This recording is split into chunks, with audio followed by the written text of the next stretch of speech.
Hello hello hello.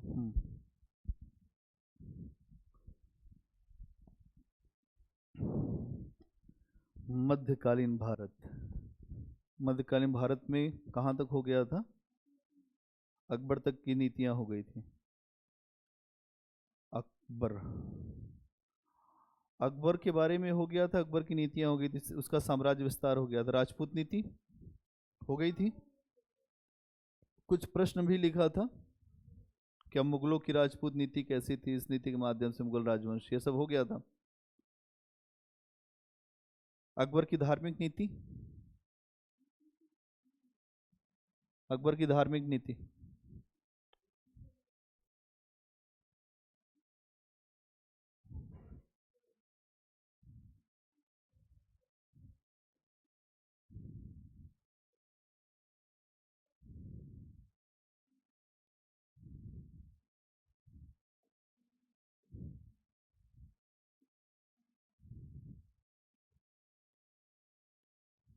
Akbar की धार्मिक नीति नहीं हुई थी ना। इस नीति को कहा जाता है वजहद उल वजूद। वजहद उल वजूद। वजहद उल वजूद का मतलब क्या होता है? इसका मतलब होता है परमेश्वर की एकता। जैसे शिवगामी देवी कहती है कि परमेश्वर इस बच्चे के प्राण बचा लो, नहीं, हाँ उठा लेती है। यहाँ हर आदमी को दृश्य दिख जाता है परमेश्वर की एकता। इसका मतलब क्या है हिंदी में? परमेश्वर, कि परमेश्वर मेरे प्राण ले ले लेकिन इसके प्राण छोड़ दे। ऐसा कभी हुआ है? जिसके जाने उसी के जाएंगे। एक बार पुनीत को चाय पिलवाई थोड़ा, जो है दिमाग जो है हैंग कर जाता है। परमेश्वर की एकता। इसके कारण ये है कि एक आप देखेंगे कि यहां पर धार्मिक सहिष्णुता की बात कही गई। इसके यहां धार्मिक सहिष्णुता, धार्मिक सहिष्णुता की बात की है। किसकी बात की है? धार्मिक सहिष्णुता। बीच में अभी नहीं, मैं खुद ही समझाऊंगा शब्द, अभी रुको। सहिष्णुता का मतलब क्या होता है? कि सभी धर्मों का सम्मान। सभी धर्मों का सम्मान।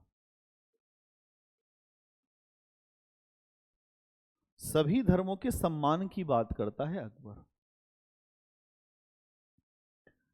जिससे एक चीज तो यह है कि जो उस समय सांप्रदायिक विद्वेष था, जो जो लड़ाई झगड़े थे, उसको वो समाप्त करना चाहता था। कि जो सांप्रदायिक संघर्ष था, सांप्रदायिक संघर्ष को समाप्त करके एकता स्थापित करना चाहता था। एकता स्थापित करना चाहता था। एकता स्थापित करना चाहता था कि सांप्रदायिक संघर्ष जो हो रहा है उसे समाप्त कर दिया जाए और एकता स्थापित की जाए। ये सब क्यों हो रहा है? क्योंकि अकबर के ऊपर असर है शेख सलीम चिश्ती का, जो एक सूफी संत है। और जो सूफी संत हैं वो हिंदू और मुस्लिम दोनों की एकता की बात करते हैं। हिंदू मुस्लिम एकता की बात।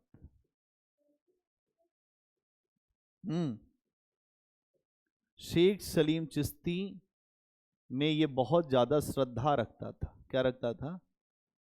तो इसके एक प्रकार से जो गुरु थे, कौन थे? गुरु। श्रद्धा रखता था। अकबर की कोई औलाद नहीं थी। हिंदुस्तान के तख्तो ताज का इकलौता वारिस अकबर, उसकी कोई औलाद नहीं। अकबर उसके बाद समझ गया कि अपने पास तो कुछ है ही नहीं, फिर अकबर ने कहा कि मुझे ईश्वर ने सब कुछ दिया है, लेकिन एक चीज नहीं मिली, संतान। ये मुगलिया राजवंश कैसे आगे बढ़ेगा? तो नंगे पैर अकबर इनके आश्रम गया। नंगे पैर हिंदुस्तान का बादशाह नंगे पैर पहुंचा इनके यहाँ संत के पास, और ये कहता है कि हिंदुस्तान के तख्तो ताज का मालिक मैं आपके चरणों में बैठा हूं, मेरी एक मुराद है वो पूरी कर दें आप। तो यहां शेख सलीम चिश्ती ने कहा जाओ आशीर्वाद है, जैसे बाबा कहते हैं जाओ आशीर्वाद हो गया। और इन्हीं के आशीर्वाद से एक बच्चे का जन्म हुआ जिसका नाम रखा गया सलीम, और यही सलीम आगे चल के जहांगीर के रूप में जाना गया। आगे चर्चा होगी। ये है अकबर। कभी कभी कोई किसी के सामने नहीं झुकता, न युद्ध में झुकता है, वो बड़े बड़े फकीरों के सामने झुक जाता है, क्योंकि जो फकीर होते हैं वो दुनिया के सबसे अमीर होते हैं। क्या होते हैं? अमीर होते हैं, उनसे ज्यादा दौलत किसी के पास नहीं होती। दौलत मतलब क्या होता है? एक दौलत होती है जो दुनिया की जो खत्म हो जाती है, एक दौलत होती है जितना लुटाओ उतनी बढ़ती है। नहीं, एक बड़ा अच्छा जो कैलाश खेर का एक गीत है, दौलत शोहरत क्या करना। दौलत शोहरत का तो वैसे ही कुछ नहीं करना होता है। यहाँ कदरदान तुम लोग जो है कदरदानी करने में लगे हैं। यहाँ चारण भाट कवि नहीं है हम, यहाँ सुनने की जरूरत है तुमको। यहाँ यही बात कह रहा है अकबर जो है, अकबर के भीतर से जब अभाव आया तो अकबर को एक बात समझ में आया कि मेरा पद भी छोटा है, मैं बादशाह तो जरूर हूं लेकिन मेरे पास कुछ नहीं है, खाली हूं। और इस घटना के बाद जब अकबर के यहाँ सलीम का जन्म हुआ, अकबर अंदर से बड़ा स्पिरिचुअल हो गया, आध्यात्मिक हो गया। उसको ये पता चल गया मेरे किए तो कुछ होता नहीं, करता तो वही है, मैं एक माध्यम भर हूं। इसीलिए अकबर भी अपने आप को ईश्वर का एक प्रतिबिंब मानता है, ईश्वर का रूप मानता है। अकबर के मन में जब ये सब बातें आई तो धर्म को समझने के लिए अकबर ने 1575 में इबादत खाना बनवाया कि धर्म क्या है, धर्म क्या है। इसे समझने के लिए, इसे समझने के लिए 1575 में इबादत खाना की स्थापना करवाई।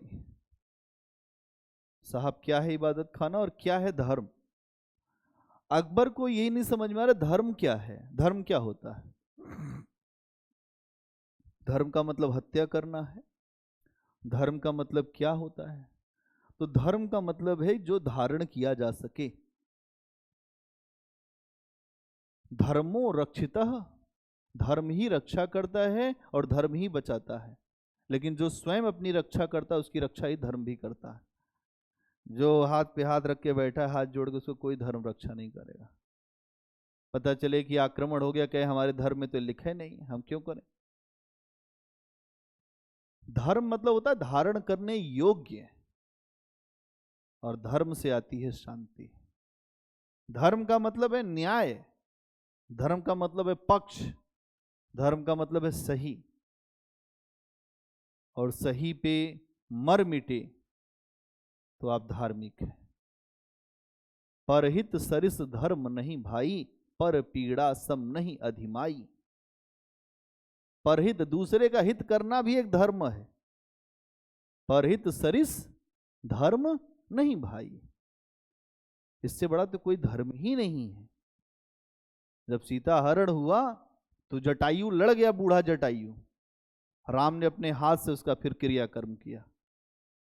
एक जो गिद्ध का क्रियाकर्म किया जो हमेशा मांस खाता था, और ये कहा कि आप मेरे पिता के समान हैं। और ये भी समझाया परहित में जो प्राण देता है उसको तो वैसे ही देवलोक मिल जाता है, परहित में जो दूसरों के हित के बारे में सोचते हुए प्राण दे जाए, ऐसा व्यक्ति दुनिया में तो कम है। यहाँ तो आदमी अपने लिए गर्दन काट रहा है, बढ़िया बकरा बनवा रहा है। नहीं, राजपूत बर्बाद हो गए बकरा खाने में, है कि नहीं? ये समस्या है। बर्बादी के पीछे तो बड़े सारे कारण होते हैं ना। धर्म उनको ये पता है कि देवी के सामने इसका जो बकरे की बलि धर्म है, धर्म नहीं है वो। देवी से क्या मतलब है जो मांस का? भाई न तो शिव मांस खाते हैं, न देवी मांस खाती है, तो फिर मांस क्यों चढ़ रहा है? अबोध जीव है इसलिए। अगर वो बोल पाते तो कहते मुझे छोड़ दो। इंसान बड़ा मक्कार है, और फिर कहता है धर्म कर रहे हैं, फिर उसी खून का टीका लगा देगा देवी को। देवी भी चल रही है, क्या करें, मूर्ति कहां से बोल देगी?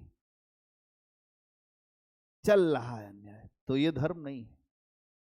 अब धर्म के मूल में क्या है, इसे समझने के लिए अकबर ने 1575 में इबादत खाना, इबादत मतलब प्रार्थना सभा, जहां प्रार्थना की जा सके, इबादत खाने को बुलाया।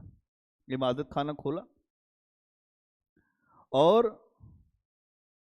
सबसे पहले अपने मुसलमान धर्म के जो धर्मगुरु थे उनको बुलाया।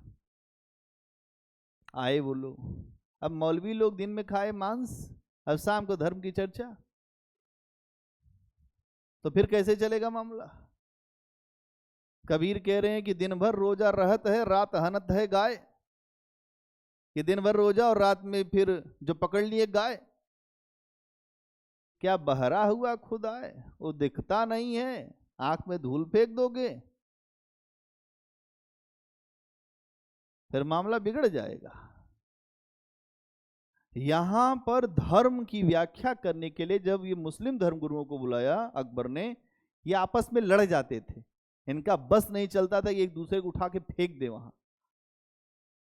अकबर परेशान हो गया थोड़े दिन में इबादत खाने में, जब वो ज्यादा इबादत खाने में ये लड़ते हुए मिलते थे। तुम क्या जानो उस अल्लाह की इबादत, हमसे पूछो।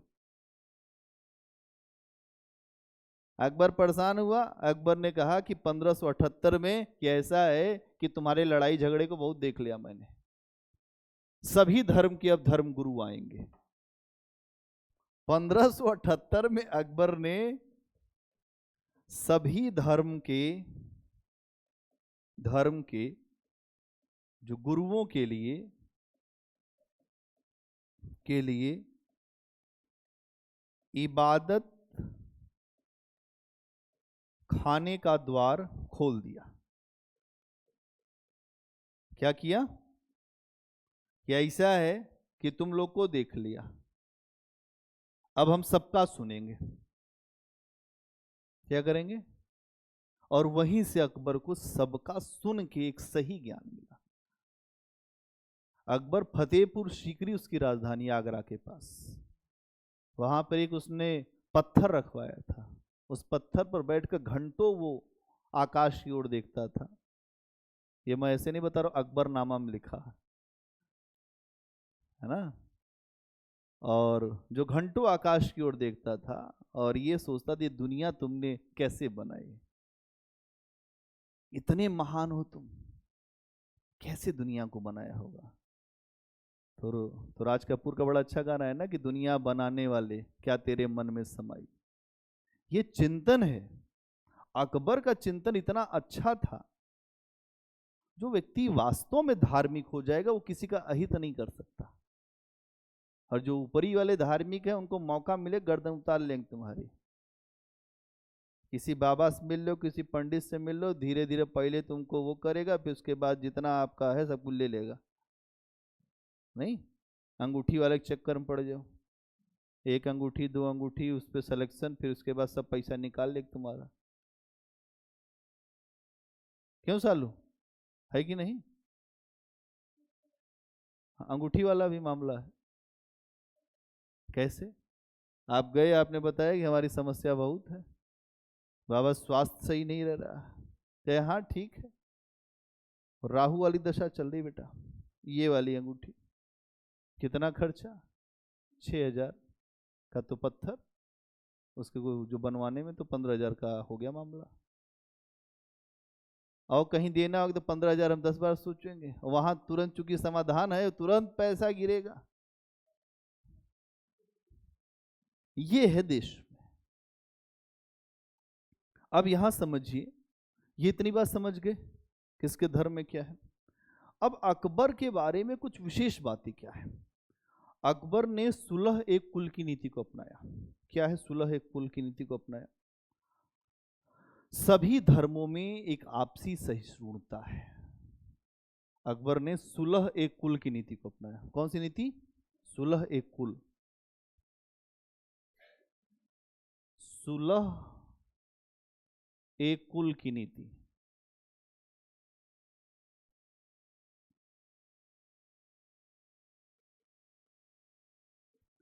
अकबर ने सुलह एक कुल की नीति को अपनाया।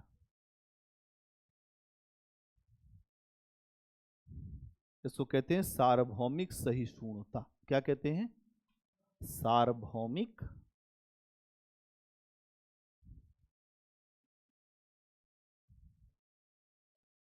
मतलब सभी धर्म दुनिया के एक हैं। सभी धर्मों का मूल एक है, ईश्वर एक है, अलग अलग नहीं।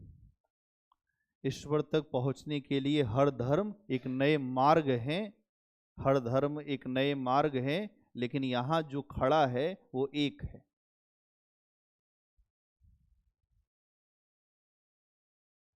कभी वो फकीर का कपड़ा पहना है, कभी वो बुद्ध का कपड़ा पहना है, कभी वो गेरुआ पहना हुआ है वो एक। हाँ, यही है अकबर की सुलह एक कुल की नीति। ठीक है। इसके अलावा अकबर को मैंने आपको बताया कि चिश्ती संप्रदाय से बहुत ज्यादा अपना जुड़ाव रखता था, और अकबर वैष्णव संप्रदाय के संत थे वल्लभाचार्य के पुत्र। जो वैष्णव संप्रदाय के संत थे वल्लभाचार्य, उनके पुत्र थे विट्ठलनाथ। विट्ठलनाथ से बहुत ज्यादा प्रभावित था। विट्ठलनाथ भगवान कृष्ण की भक्ति करते थे। अगर आप देखें तो ये एक संत थे वल्लभाचार्य। वल्लभाचार्य ये वैष्णव संत थे, ठीक है। और इनके ही पुत्र थे विट्ठलनाथ। कौन थे? विट्ठलनाथ।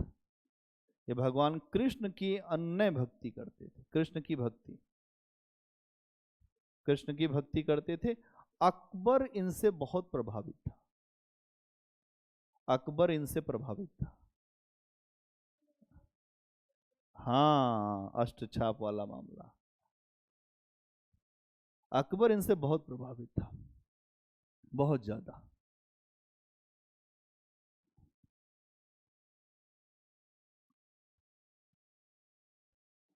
इसीलिए अकबर ने विट्ठलनाथ को, अभी आपका जो मथुरा वृंदावन है, ये सारी जमीनें अकबर के द्वारा दान की गई हैं, जो मंदिर बने हैं। समझ में आया अकबर कौन है? अकबर बहुत बड़ा खलीफा है। अमृतसर में ये जो स्वर्ण मंदिर बना वो भी अकबर का ही दान है।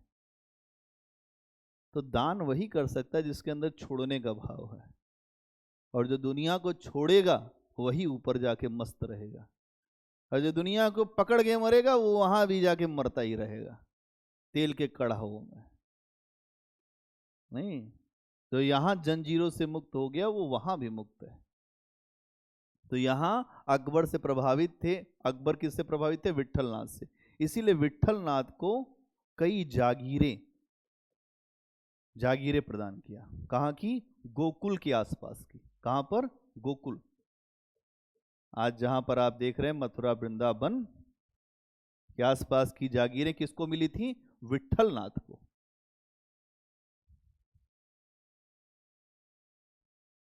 अकबर के साथ खास बात यह भी थी कि अकबर जो है, अगर आप देखोगे तो सूरदास के भजन सुनने के लिए भी वृंदावन गया। अकबर के बारे में यह भी सूचना मिलती है कि वो मीराबाई के भजन सुनने के लिए भी वृंदावन में गया एक बार। कुछ लोग कहते हैं कि राजस्थान गया था। इसका मतलब अकबर के अंदर प्यास है धर्म की, वो जानना चाहता था, वो देखना चाहता था कि लोग कैसे दुखी होते हैं उसके लिए, क्योंकि वो भी दुखी होना चाहता, लेकिन एक बादशाह था तो बहुत उसकी सीमाएं थी, तो जरूरत से ज्यादा दुखी हो नहीं पाया, लेकिन फिर भी उसने प्रयास किया। इसके अलावा उसके दरबार में एक जैन साधु थे, हरि विजय सूरी, है ना, हरि विजय सूरी, एक जैन संत से भी बहुत ज्यादा प्रभावित था। तो जैन संत हरि विजय सूरी, इससे इन्होंने खूब, इस जैन संत से खूब जैन परंपरा को जो समझा कि जो जैन दर्शन के जो अलग अलग जो संत हुए, चाहे महावीर स्वामी, चाहे पार्श्वनाथ, चाहे ऋषभ देव, इन संतों की परंपरा क्या है और जैन दर्शन का मूल क्या है, ये भी अकबर ने समझा यहां पर कि आखिर में इन दर्शन का क्या रोल है। दुनिया में सबसे बड़ा आदमी वो होता है जो दूसरे को सुन ले, हल्का आदमी वो होता है जो दूसरे को सुनता नहीं। अकबर के साथ ये अच्छी बात है कि वो लोगों को सुन रहा है। अगर हम सुनेंगे तो हमारा सुधार हो जाएगा। अगर हम डॉक्टर के पास गए और डॉक्टर की दवा को हमने खा लिया तो हमारा शरीर ठीक हो जाएगा, और हमने दवा ही नहीं खाया तो हम चाहे जितना डॉक्टर के पास जाएं कोई फायदा नहीं। इसके अलावा आप देखेंगे कि हरि विजय सुरु जो हरि विजय सुरु हैं, इनको इसने जगत गुरु की उपाधि दिया। कौन सी उपाधि? जगत गुरु। मतलब ये जो पूरा संसार है उसकी उपाधि, जगत गुरु की उपाधि दे रहा है। कुछ तो देखा होगा तभी तो दिया। इनके दर्शन में इसको बहुत सारी चीजें सीखने को मिली होंगी, कुछ बातें रही होंगी, और इन्हीं के इसके अलावा एक और संत थे जो जैन संत थे, जिनका नाम था चंद्रसूरी। क्या नाम था? चंद्रसूरी। चंद्रसूरी ये भी जैन संत थे, ये भी इनके दरबार में आते थे। चंद्रसूरी, इनको कहा युग प्रधान। क्या कहा? युग प्रधान। क्या कहा? कि इस समय ये जो युग चल रहा है, इस युग में इनसे बड़ा कोई नहीं, ये युग प्रधान है।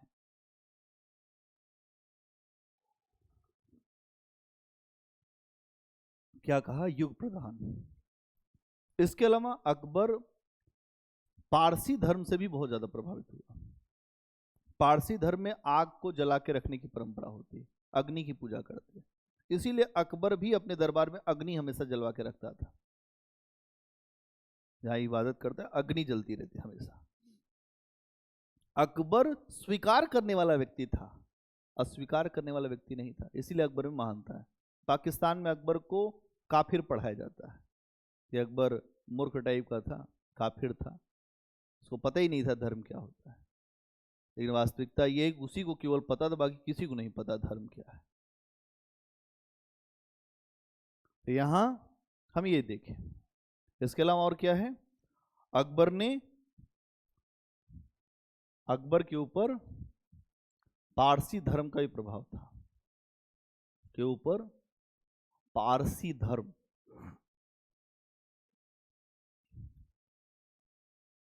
का भी प्रभाव था। अकबर के ऊपर पारसी धर्म का भी प्रभाव था। और यहां पर एक संत थे, दस्तूर मेहरजी राणा। दस्तूर मेहरजी राणा, जो अकबर के दरबार में आते जाते थे। दस्तूर मेहरजी राणा, और इनके भी जीवन के निर्वाह के लिए अकबर जैसे संत के, आप कोई आएगा जाएगा, 200 बीघा जमीन दान दे दिया इनको। दस्तूर मेहरजी राणा को 200 बीघा जमीन दान किया था अकबर ने।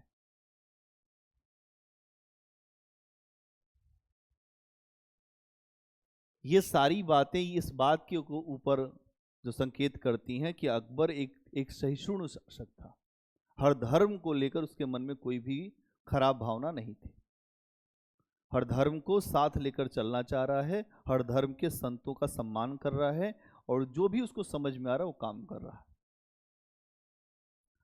अकबर जो है अगर आप देखें तो झरोखा दर्शन देता था। क्या करता था? झरोखा दर्शन। झरोखा दर्शन। हाँ बोलो बोलो बोलो। आ रहा हूं। और तुलादान की परंपरा को भी स्टार्ट करता है। क्या होता है झरोखा दर्शन? झरोखा एक जो खिड़की रुमा एक हिस्सा होता था, जो जालीदार खिड़की होती थी, वहां से आम जनता को अकबर का दर्शन कराया जाता था। आम जनता अपने भगवान को देखना चाहती है तो देखती थी। तो अकबर ऐसा व्यक्ति था जिसने ये कहा कि ठीक है, आम जनता को भी हम दर्शन देंगे, वो झरोखे से देंगे। इसके अलावा छिप के क्या मतलब, आप ये कह सकते हो कि उसी जगह से आप देख लीजिए, अकबर बैठा हुआ है, उतने उतने समय में देखिए, आगे बढ़ते रहिए। इसके अलावा तुलादान का मतलब क्या हुआ? अकबर को तौला जाता था। कौन तौलता था? उसके राज्य के जितने मनसबदार होते थे, अधिकारी होते थे, अकबर बैठता था अपने जन्मदिन के दिन, उसका जन्मदिन मनता था तो बैठता था, उधर से सारे लोग सोना चांदी सब से उसको तौलते थे, और वही जितना भी तौला जाता था गरीबों में बांट दिया जाता था। इसको कहते तुलादान। आज भी जो लोग बहुत ठीक ठाक परिवार के लोग हैं वो लोग आज भी तुलादान कराते हैं कि जितना मतलब बच्चे का वजन है उतने हिसाब से अनाज बांट दिया या जो सामान बांट दिया।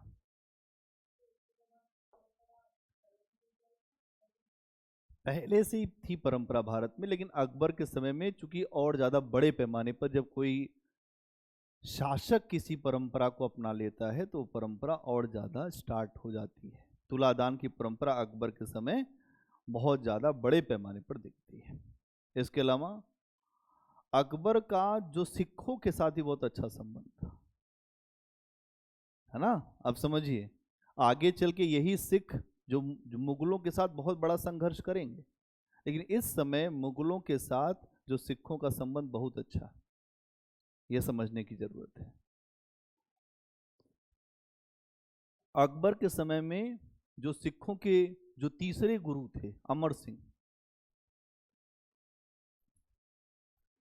अकबर का सिखों के साथ भी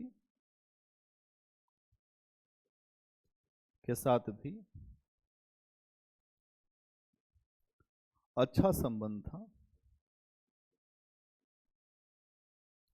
अच्छा संबंध था। अमर सिंह से बहुत ज्यादा, अमर सिंह से बातचीत होती थी, अमर सिंह से मिलने भी आए। अमर सिंह से जुड़ाव था, और इनकी बेटी थी बीबी भानी। क्या नाम था? बीबी भानी। बीबी भानी अमर सिंह की कौन थी? बेटी थी। कौन थी? बेटी। अमर सिंह की बेटी थी जो बीबी भानी। इनको 500 बीघे के आसपास जमीन अमृतसर के पास में जो दान दिया। अमृतसर के पास 500 बीघे जमीन दान के रूप में दिया।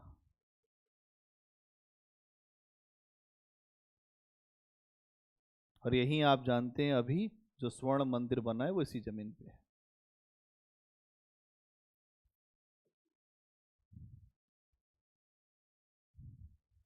क्या बात समझ में आ गई?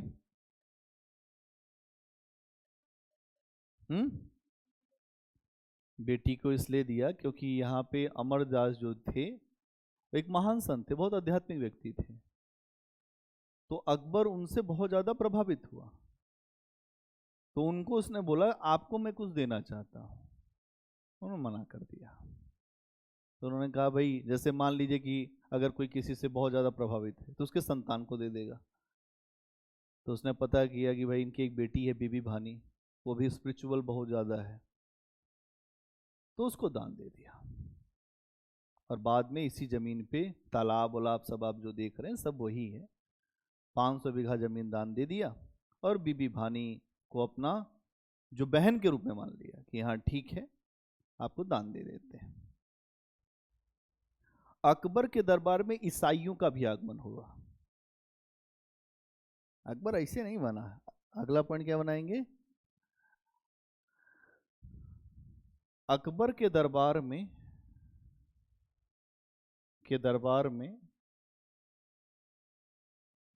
ईसाई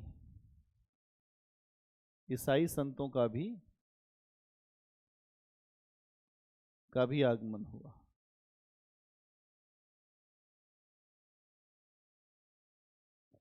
अकबर के दरबार में ईसाई संतों का आगमन हुआ, है ना। इसका मतलब कि ईसाई धर्म से भी कुछ सीखा होगा। इसके अलावा अकबर भारत की कई सामाजिक बुराइयों को भी समाप्त करने का प्रयास करता है। जैसे इसने विधवा विवाह को कानूनी मान्यता देने का कार्य किया। अकबर ने भारत की सामाजिक बुराइयों को भी दूर करने का प्रयास किया। सामाजिक बुराइयों को दूर करने का कार्य किया। जैसे विधवा विवाह को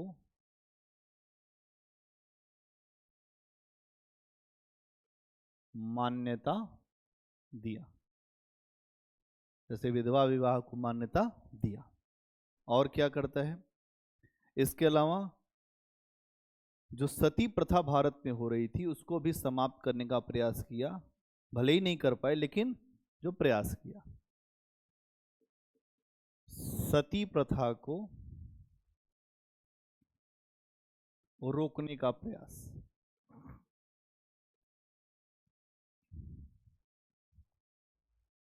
है ना, जो सती प्रथा है उसे रोकने का प्रयास किया। इसके अलावा और क्या किया? जो लड़कियों का विवाह कम आयु में हो जाता था उस पे भी अकबर की जो नजर पहुंची। उसने देखा कि एक से एक जो बूढ़े लोगों की शादी हो जा रही छोटी छोटी लड़कियों से, तो अकबर ने इस बात को समझा कि ये भी एक बहुत खराब परंपरा है। आप देखेंगे धन का लालच ऐसा होता है कि कभी कभी माता पिता उस पर अंधे हो जाते हैं। कहें कि उसकी नौकरी है तो 40 साल का लड़का है, लड़की 18 साल की शादी कर दी। अब पता चला कि जो 20 साल में जो लड़का था तथाकथित बूढ़ा जिसको लड़का कहा जा रहा था, उसके पांव तो कब्र में लटके हुए थे, वो अपना लटक गया कब्र में। अब लड़की जो है अभी 30 की हुई, वो चले गए स्वर्ग। अब बताइए, फिर कोई सामाजिक समस्या आ जाए, कोई अवैध संबंध बन जाए तो लड़की के ऊपर दोष आ जाएगा। ये है समस्या। एक्चुअल में हर जगह काम जो है उल्टा चल रहा है। धन का उतना ही महत्व है जितना होना चाहिए, उससे ज्यादा धन का महत्व नहीं है। धन समय नहीं खरीद सकता। आपको समय वापस धन नहीं कर सकता। तो यहां आप देखेंगे इसने ये कहा कि लड़कियों की विवाह की आयु 14 वर्ष कम से कम होनी चाहिए।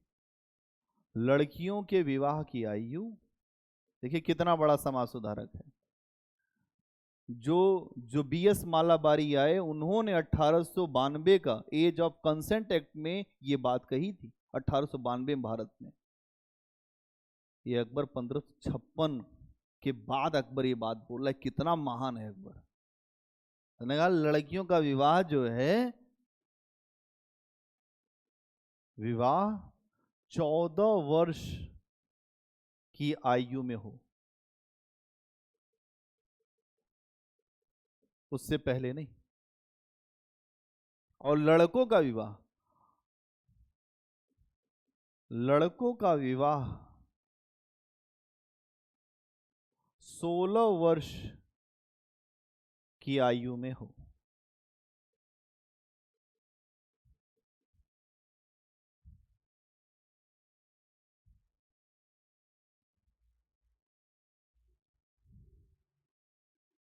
ईसाई संतों में अगर आप देखें तो एका बीवा और मोंसेरात, यही दो संत आए थे। एक आया था एका बीवा, एका बीवा, और एक संत आया था मोंसेरात।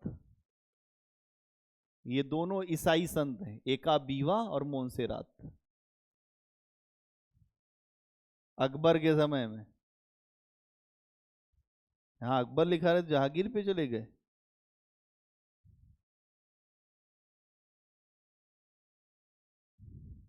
हो गया।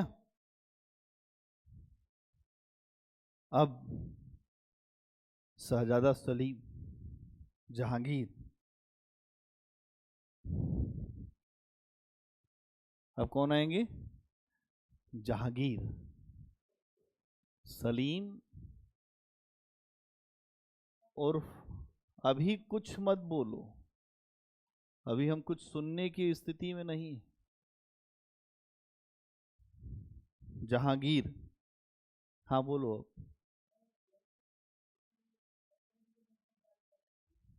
वो सब कुछ बता चुके हैं, तुम लेट हो, सब लिखा है इन लोगों ने, अभी वो उसको अभी नहीं। बस इतनी बात समझ लो कि मनसबदारी एक व्यवस्था थी जिससे मुगल प्रशासन को संचालित करने का काम किया गया। हर हर प्रांत में एक मनसबदार था जो कमांडिंग लेवल पे अकबर के अधीन था, और वो वहाँ पर अपने अपने इलाकों में, चाहे वो राजस्व की वसूली हो, चाहे वो सैन्य व्यवस्था हो, हर तरह के जो प्रशासन का काम करता था। अलग अलग मनसब होते थे। जो मनसब छोटे होते थे उनके अधिकारी को छोटे मनसबदार कहा जाता था। जो बड़े मनसब होते थे वो मनसबदार आमतौर पे राजकुमार होते थे, नहीं तो राजपूत होते थे। समझ गए? बोलो। जिल्ले इलाही का मतलब होता है ईश्वर की छाया, और ये उपाधि थी बलबन की, इसकी बलबन की। देखो, जब आप बहुत छोटे स्तर से कहीं पढ़ के आते हैं तो कुछ चीज़ें याद आती हैं, और हम जहाँ से पढ़ा रहे हैं और हम जैसे पढ़ाते हैं वो उतरते हैं सागर में, वहाँ से हम बताते हैं। आप लूसेंट पढ़िए, घटना चक्र पढ़िए, वहाँ से पढ़िए, वो सब आप फैक्ट वैक्ट सब बटोर लीजिए, लेकिन उससे आपको कहीं लिखना होगा तो लिख नहीं पाएंगे। ये सच्चाई है। तो जहांगीर, तो जहांगीर का समय क्या है? 1605 से 1627। 1605 से 1627। अद्भुत व्यक्ति है जहांगीर। चित्रकार है, अफीम खूब खाता है, बहुत नशा करता है बचपन से ही। जब छोटा बच्चा था उसी समय से ही डांस देखने लगा। एक बार अकबर ने देख लिया डांस देखते उसको, बड़ी पिटाई किया, और उसी समय इसको उठा के वहां भेज दिया जहां पर लगातार युद्ध होता था। इसकी माँ, चूंकि अकेला ही लड़का था, आपने अभी देखा वरदान से हुआ था, आशीर्वाद से, माँ एकदम बिलख गई कि नहीं मेरे लड़के को मत भेजो मत भेजो। अकबर, अकबर सिद्धांतों का आदमी था। अकबर ने उठाया और कहा कि इसको अभी इन हसीन वादियों की जरूरत नहीं है, इसको ले जाओ पहाड़ पे चट्टान पर, इसको दो कमांडो ट्रेनिंग। और बचपन से ही लड़का 6-7 साल का था, उसी समय से जहांगीर को युद्ध भूमि में भेज दिया गया। और जहांगीर वहां से खून से पत्र लिखकर अपने पिता को भेजता कि मैंने आज यहां विजय किया, मैंने आज यहां विजय किया। और लगभग 19-20 साल का हुआ तब वापस आया, 13-14 साल के बाद वापस आया। जो इतने समय के बाद युद्ध भूमि से वापस आएगा फिर तो वो जाएगा प्रेम में, क्योंकि उसका जो बेसिकली नेचर था उन्मुक्त नेचर था। उसको नृत्य देखना पसंद था, संगीत में रुचि थी, उसकी चित्रकारी में रुचि थी, बहुत बढ़िया चित्रकार खुद भी था। जहांगीर के साथ तो ये बात थी कि वो कहता था कि तुम कोई चित्र बना दो और मेरे आंख पे पट्टी बांध दो, मैं आंख हाथ छूकर बता दूंगा कि इस चित्र को किसने बनाया है, इतना मुझे अनुभव है। वो वहां युद्ध भूमि में भी चित्र बनाता था। उसका मूड खराब हो जाता था, कोई चित्र खून से ही बनाने लगता था। जब उसको लेटर लिखना होता था तो जो खून बह रहा उसे लिखता था, लोग कह रहे अरे ऐसा न करो, माँ क्या सोचेगी। क्या कोई नहीं, क्या कोई सोचेगा, इसीलिए तो भेजा गया है,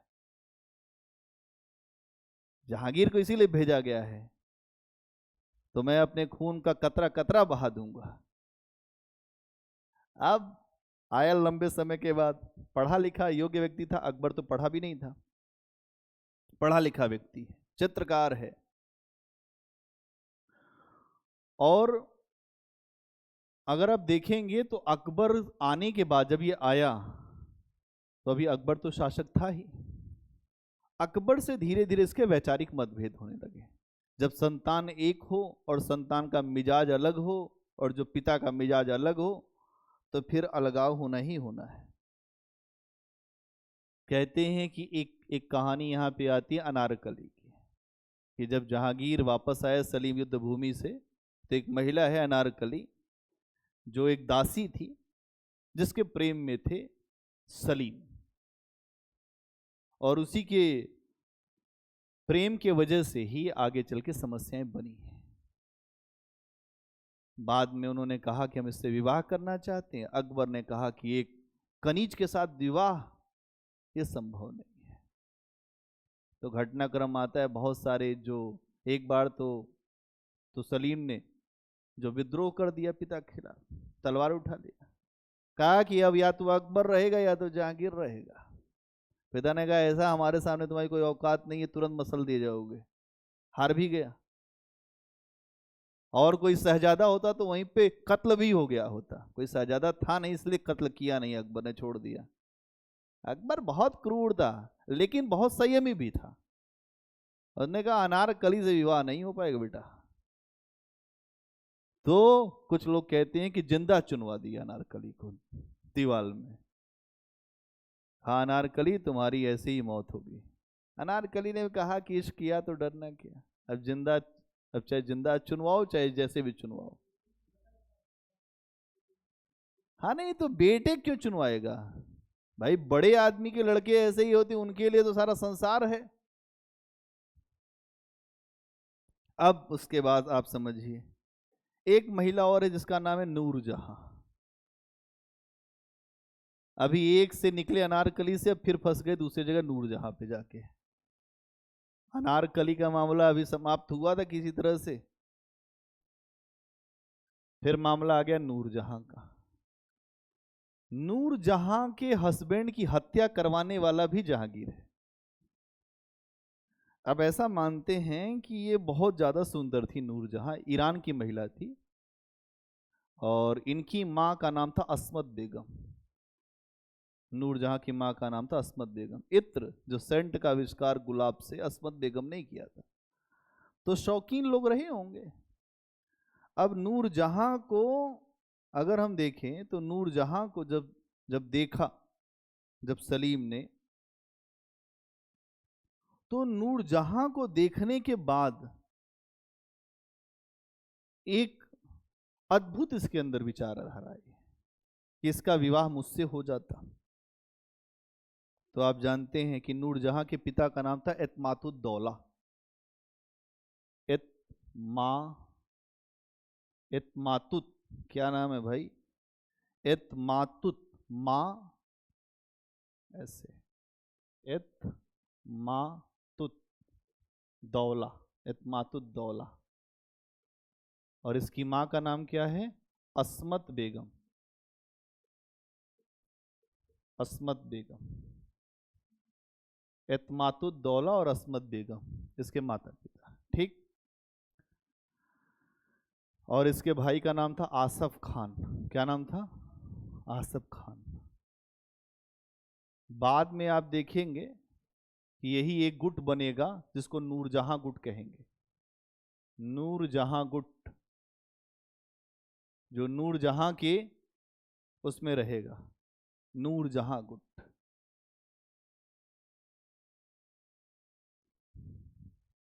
ठीक है। अब मामला क्या हुआ कि जब भी आप किसी महिला के प्रति बहुत ज्यादा अट्रैक्ट हो जाएंगे तो सारी सत्ता भी उसी के पास चली जाएगी, ये भी सिस्टम है।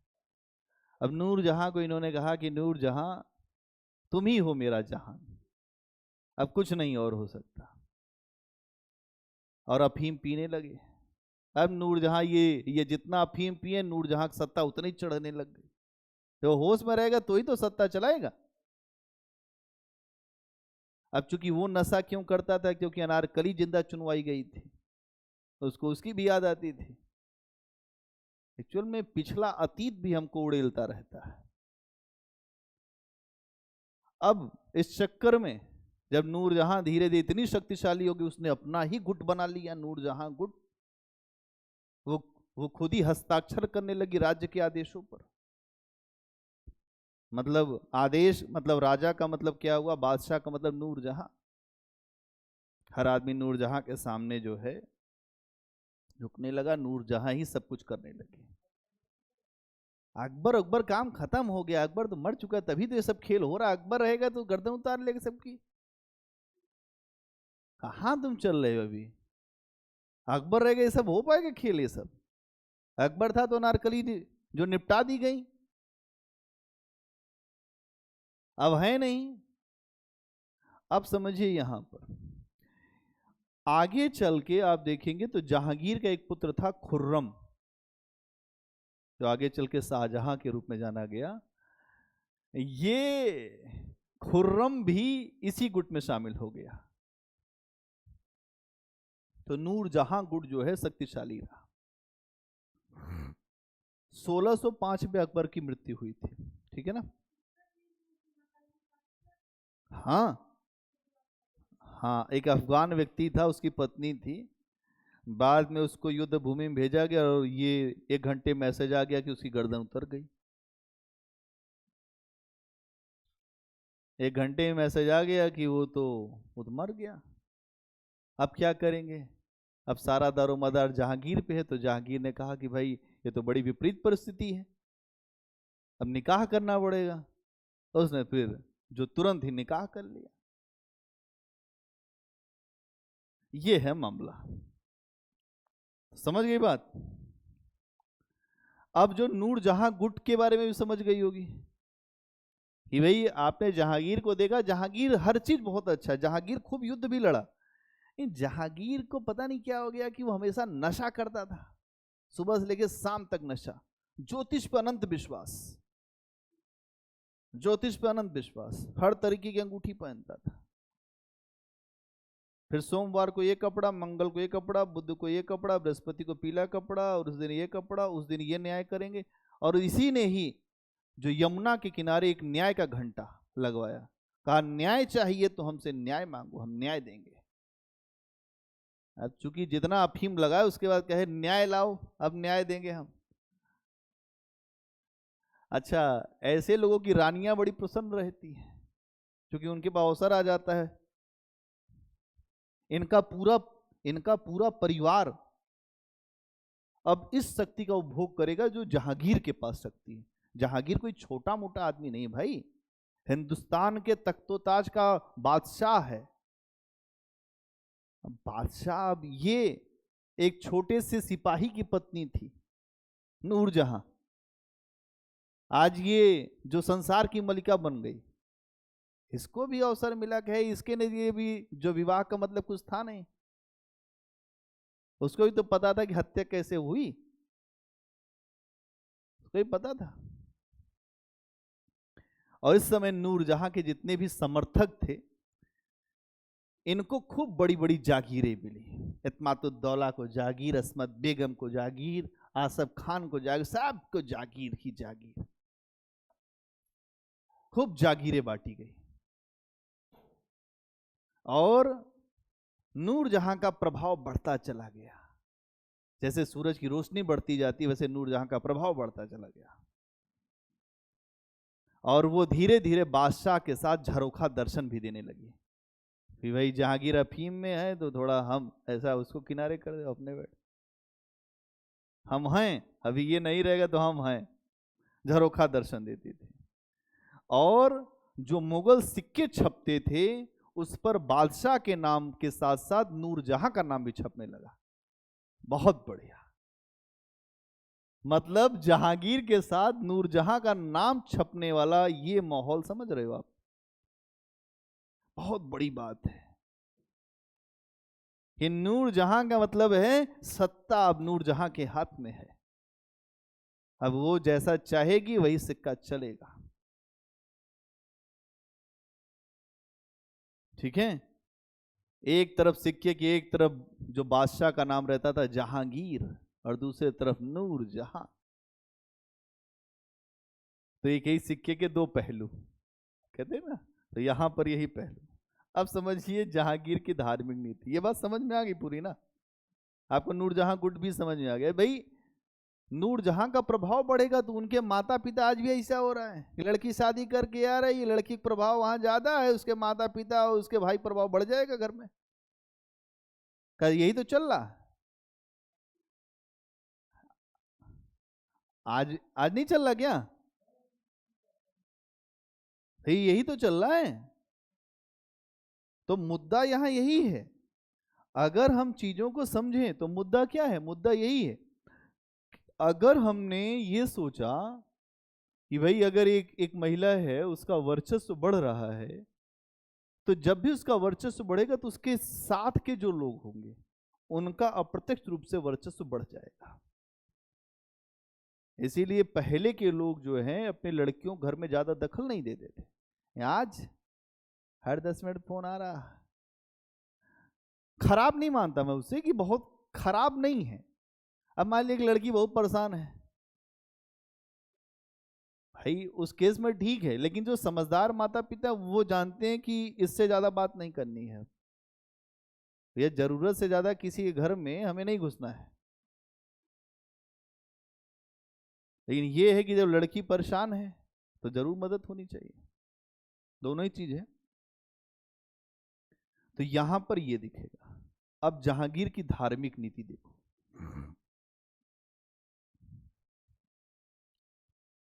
जहांगीर की धार्मिक नीति।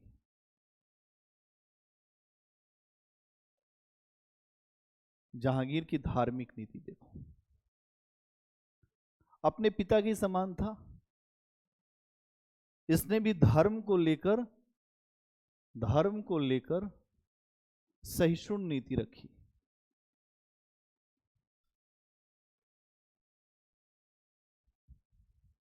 धर्म को लेकर सहिष्णु नीति रखी। धर्म को लेकर एक सहिष्णु नीति रखता है। ये रक्षाबंधन का त्योहार भी मनाता था। वाह। रक्षाबंधन का त्योहार भी मनाता था।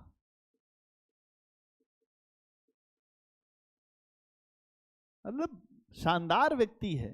बस एक ही काम इसको बर्बाद कर दिया, नशा। अगर नशा न करता तो ये जितने भी यहाँ पे गुट उट बने थे कुछ न बन पाते। एक ही 2 घंटे होश में रहता, बाकी ये नशे में रहता था। तो मदिरा पीता था, उसका नशा उतरता था, अफीम पी लेता था। और ये लोग अपना हुक्का उक्का लेके बैठे रहते नूरजहां और जहां। हुजूर पिए आप। असली पत्नी होती कहती यार छोड़ो इसको। तो सब फर्जी टाइप के थे।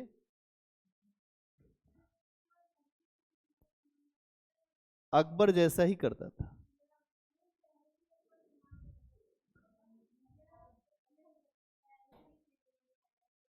नहीं नहीं, अकबर जब भारत में आए तो भारत की परिस्थितियों को, पहले वो धर्म का सम्मान उस तरीके से नहीं करता था। लेकिन धीरे धीरे जब भारत की परिस्थितियों को देखा और उसने इबादत खाने को बनाया, फिर उसके बाद जब उसकी उसकी विचारधारा आगे बढ़ी तो उसने फिर ये मान लिया कि सभी धर्मों का मूल एक है, ईश्वर एक है, इसलिए वो सबका सम्मान करने लगा। आगे चल के चूंकि जहांगीर ने भी अकबर को देखा था अपने पिता को, तो इसीलिए ये भी अच्छा व्यवहार करता था। इसके समय भी हिंदू संतों का आना जाना इसके दरबार में बना रहा। मतलब आप देखेंगे हिंदू संतों का सम्मान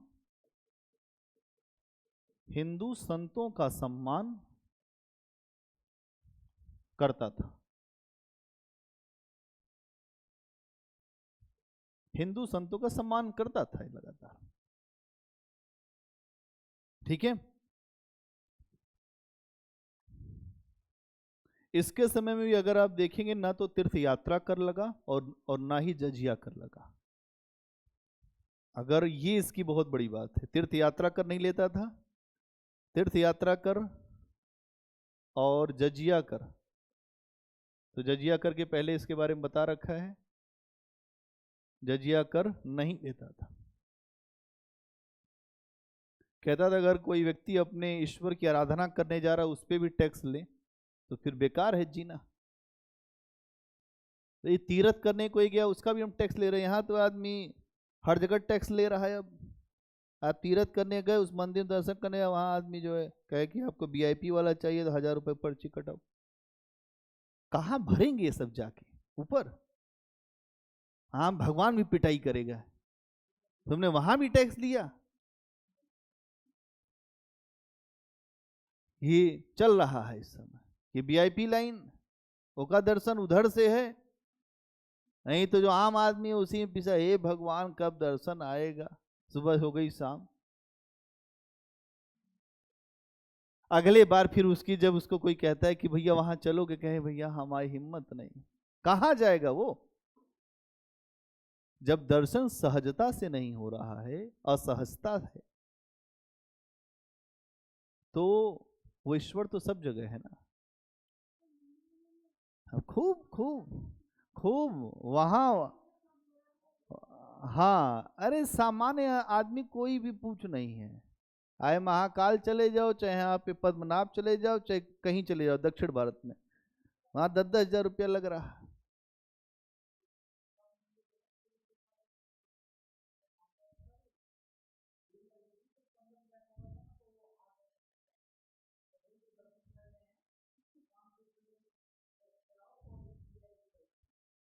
ऐसा है कि सबको कहीं जगह नहीं मिलने वाली है।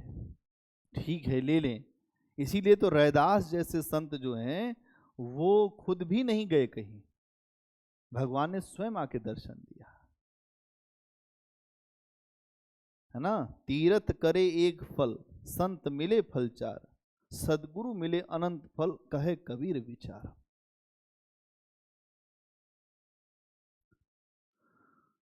तीरथ करने का फल है, लेकिन तीरथ करने में जो फल मिलता है उससे ज्यादा हो जाता है पाप।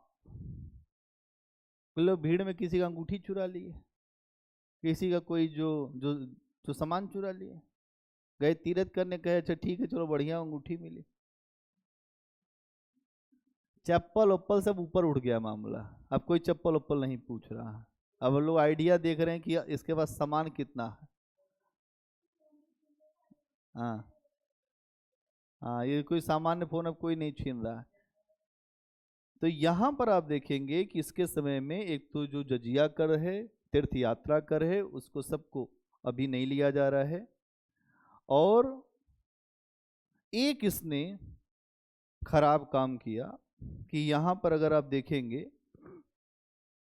कुछ ऐसी बातें आई, जैसे कुछ ऐसे मुस्लिम जो विचारक थे जो इसके उसमें आए, उन्होंने कहा कि ये मंदिर जो है वहाँ पर ये ऐसे काम हो रहे हैं, आपके खिलाफ बातें हो रही। तो इसने कुछ मंदिरों को तुड़वाया, है ना। तो जहांगीर के समय में कुछ मंदिरों को तुड़वाया। और इसके अलावा एक पॉइंट ये भी करते हैं कि कुछ मंदिरों को तुड़वाया।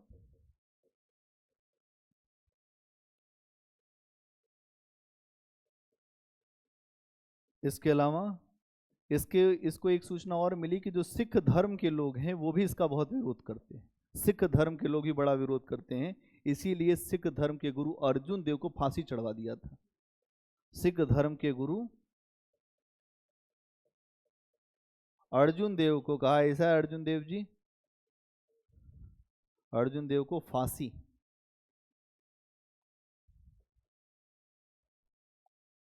इसमें फांसी दे दिया गया। ठीक है।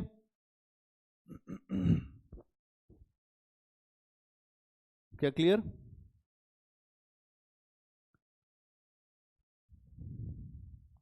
आगे आ जाइए, शाहजहां।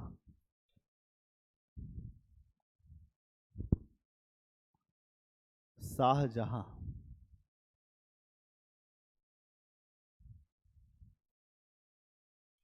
शाहजहां 1627 में अगर हम देखते हैं तो जहांगीर का काल समाप्त होता है 1627 से 1658।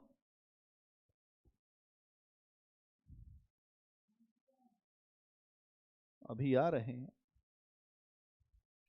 का समय। इसके इसके काल को मुगल काल का स्वर्ण काल कहा जाता है। इसके काल को मुगल काल का स्वर्ण काल कहा जाता है। क्या कहा जाता है? मुगल काल का स्वर्ण काल। क्यों? क्योंकि राजकीय वैभव इसके समय में आपको खूब दिखाई देगा। बहुत सारी इमारतें बनवाएगा, जो दिल्ली का लाल किला, जामा मस्जिद, है ना, बहुत सारे काम किए इसने। तो यहाँ एक तो राजकीय वैभव का काल और शक्ति का काल है इसका।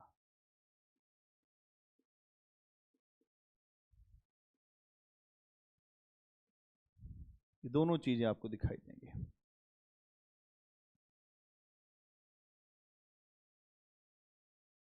इसके समय में एक काम हुआ, अगर आप देखेंगे तो राजपूतों के साथ जो नीति अकबर के द्वारा स्टार्ट की गई थी, जहांगीर के द्वारा भी उसमें कोई बदलाव नहीं हुआ था। लेकिन शाहजहां के द्वारा सबसे पहले अगर आप देखेंगे तो राजपूतों के साथ नीतियों को बदलने का प्रयास हुआ सबसे पहली बार। तो यहां आप देखेंगे राजपूतों के साथ इसके संबंध, राजपूतों के साथ इसके संबंध।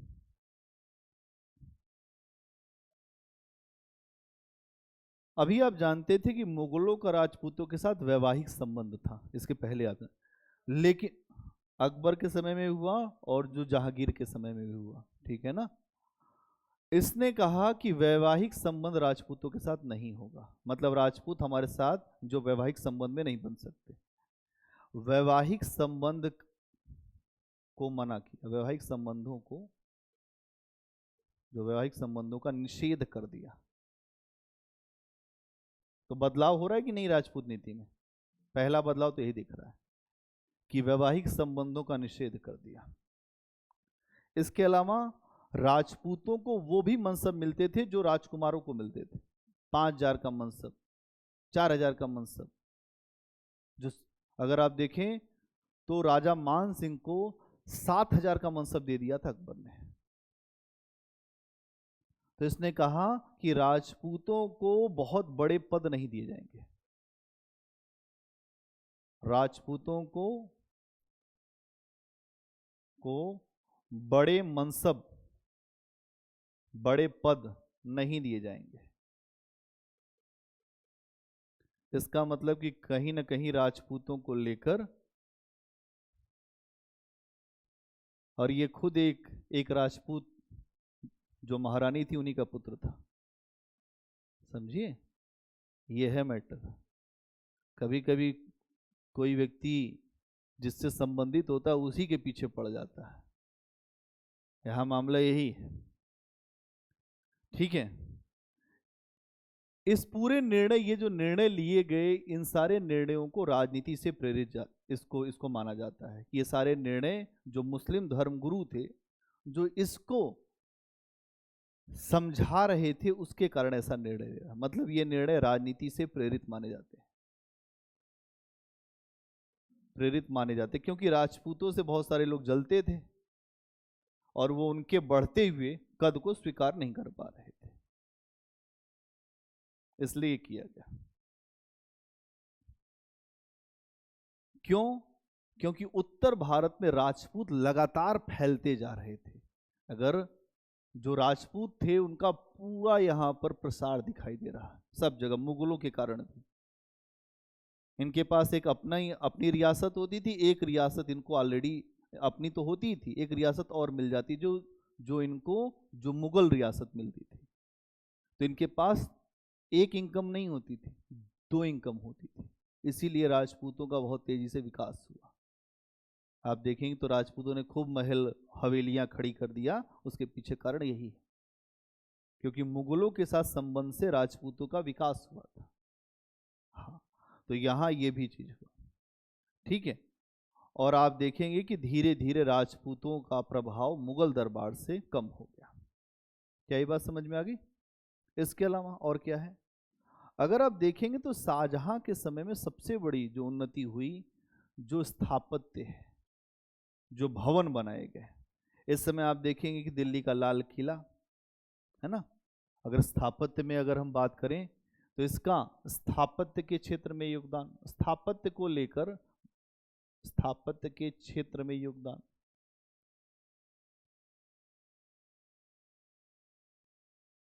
तो लाल किला यही बनवाता है। आज भी लाल किला से आप झंडा फहरा रहे हैं, है ना। तो लाल किला, इसके अलावा जो जामा मस्जिद है ना,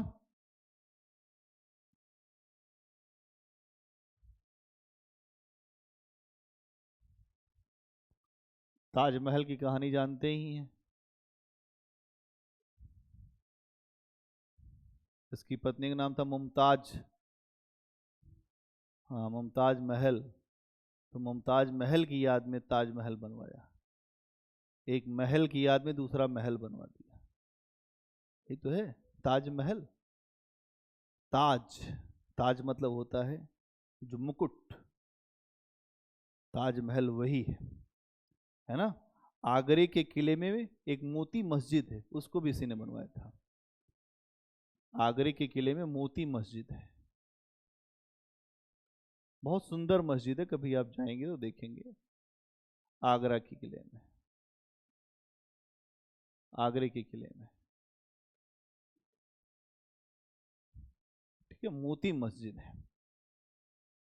इसके अलावा इसने जो दीवाने आम और दीवाने खास, ये भी बहुत बढ़िया बनवाया है। दीवाने आम, दीवाने आम और दीवाने खास, इसके इसी से ही आपको समझ में आ रहा होगा, ये खास लोगों से मिलने के लिए, मंत्रियों से, और ये सामान्य जनता। आम और खास, आम लोग आके बैठे साथ हुजूर हुजूर हुजूर बोलिए, खास आदमी की कुर्सी उर्सी लगी रही, क्या कुर्सी देगा, लेकिन हाँ ठीक घुटने बिठा देगा। तो यहां ये चीज आपको दिखेगा, ठीक है। इसके अलावा इसने यह कहा कि हिंदुओं के द्वारा कोई भी मुस्लिम दास और दासी नहीं खरीदा जा सकता, मतलब हिंदू व्यक्ति कोई मुसलमान व्यक्ति को अपने घर में काम नहीं करा सकता, मतलब मुसलमान हिंदू से ऊपर है हर तरीके से, इसीलिए इसने विवाह को भी रोका था। इसने कहा मुसलमान बहुत ऊपर है, अल्लाह का नेक बंदा। आज भी मुसलमान इसी इसी सोच में चल रहा है, हिंदू, उनको खुद ही नहीं पता है कि वो क्या कर रहे हैं। तो यहां ये भी आपको दिखाई देगा कि हिंदुओं के द्वारा मुस्लिम दास दासियों को खरीदना रोक दिया गया, हिंदुओं के द्वारा मुस्लिम दास दासी को खरीदना रोक दिया गया। क्या किया गया? रोक दिया गया, आप नहीं खरीद सकते, ठीक है।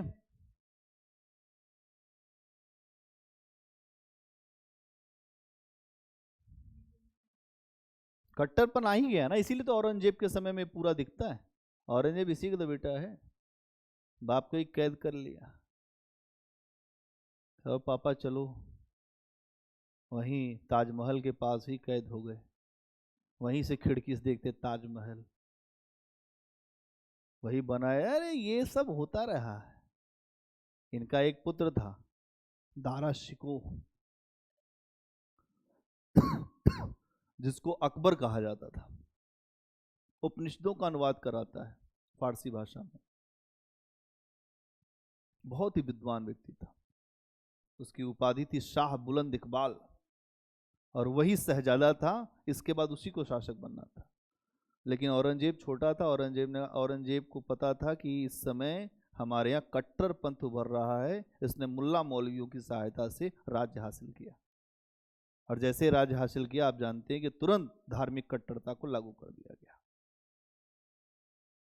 ठीक है, तो आज के लिए इतना ही, और हम लोग कल बात करेंगे औरंगजेब के ऊपर।